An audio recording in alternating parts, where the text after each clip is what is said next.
سرتاج الشعراء حضرت شاہ عبداللطیف بھٹائی کے ابیات میں کراچی کی قدیم لوک داستان مکھی اور متارا کا تذکرہ موجود ہے۔ شاہ لطیف نے جو شاعری کی ہے اس نے اس لوک داستان کو امر بنا دیا ہے۔ اگر بھٹائی اس لوک داستان کو اپنی شاعری میں خاص اہمیت نہ دیتے تو یقیناً یہ داستان فنا ہو جاتی۔ شاہ لطیف جب بھٹشا سے لاہوت لامکان اور ہنگلاج کے لیے روانہ ہوئے تو کراچی سے گزرتے ہوئے مکھی اور متارا کے مقام کا مشاہدہ کرتے ہوئے آگے بڑھ گئے۔ متاروں کی قبور پر جانے کے لیے سپر ہائی وے ٹول پلازا سے بکائی یونیورسٹی کے قریب شمال کی طرف گڈاپ کو ایک راستہ جاتا ہے۔ اس راستے پر مغرب میں گوٹھ چنیسر جوکھیوں سے 4 کلومیٹر کے فاصلے پر نارا تھر نامی ایک پہاڑی ہے جس کے مغربی سرے پر متاروں کی قبریں ہیں۔ اس سے تقریباً 4 کلومیٹر دور مغرب میں خاسخیلی گوٹھ کے قبرستان میں ایک چھوٹے سے ٹیلے پر مکھی کی قبر ایک کمرہ نما عمارت میں موجود ہے۔ سندھ میں حکمراں جام بھانبڑوں نے 1348 عیسوی سے 1383 عیسوی تک حکومت کی۔ اس کے بعد جام خیردین بن جام تماچی تخت نشین ہوئے۔ مکھی اور متاروں کا واقعہ جام بھانبڑوں یا جام خیرالدین کے عہد حکومت سے ہے۔ مکھی اور متاروں کا سندھ کی ایک مشہور عاشقیہ داستان مومل راڑوں سے گہرا رابطہ ہے۔ مکھی مومل کی ایک خاص خادمہ ناتر کی بیٹی تھی۔ ناتر نے مومل کے منصوبے کو عملی جامہ پہناتے ہوئے سینکڑوں بہادر نوجوانوں اور شہزادوں کو موت کی گھاٹ اتار دیا۔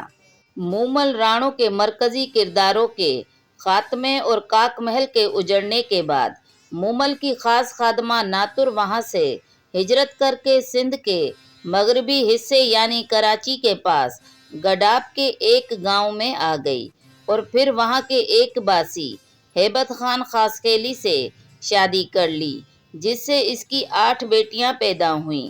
ناتر نے اپنی گزر بسر کے لیے ایک شراب خانہ کھولا۔ ان دنوں سندھ اور ایران میں شراب خانوں کا رواج عام تھا۔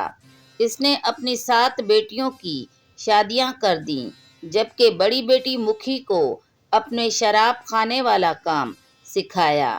مکھی بے حد حسین و جمیل اور حسن انتظام میں بھی اپنی مثال آپ تھی۔ مکھی کا شراب خانہ مشہور ہو گیا۔ قرب و جوار کے علاوہ دور دراز علاقوں کے لوگ اسی شراب خانے کی شہرت سن کر کھنچے چلے آتے اور اپنی پیاس بجھاتے۔ یہ شراب خانہ ایک سرائے بن گیا جہاں آنے والے لوگوں کے لیے مے نوشی اور طعام و قیام کا بھرپور انتظام کیا جاتا تھا۔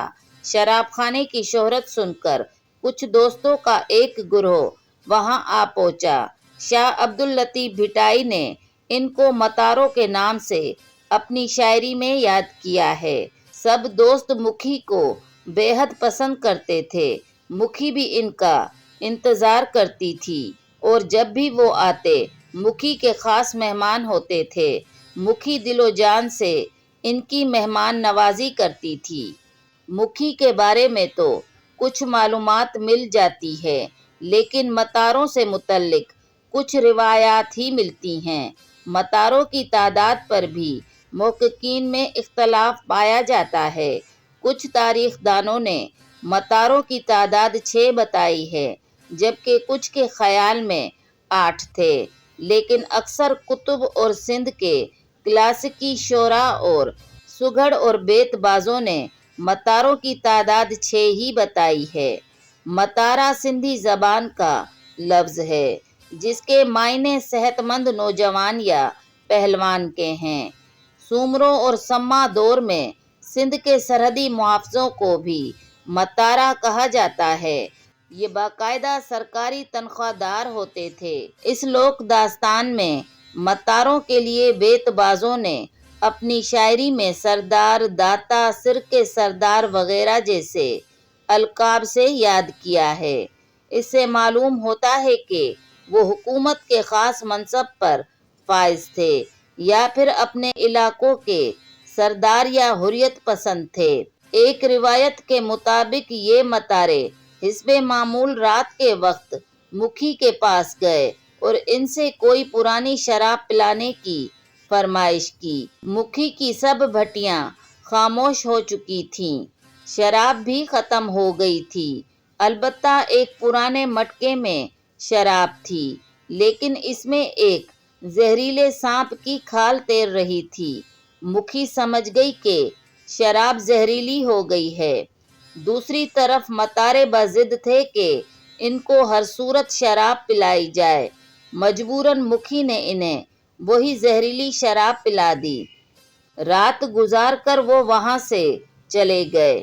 متارے عموماً سال میں 3-4 مرتبہ مکھی کے ہاں آتے اور اس کی مہمان نوازی سے لطف اندوز ہوتے تھے، لیکن اس مرتبہ سال بیت گیا، وہ نہیں لوٹے۔ مکھی سوچتی رہتی کہ نہ جانے متارے زندہ بھی ہیں کہ نہیں۔ 1 سال گزرنے کے بعد متارے اچانک آ گئے۔ مکھی اپنے خاص مہمانوں کو دیکھ کر بے حد خوش ہوئی۔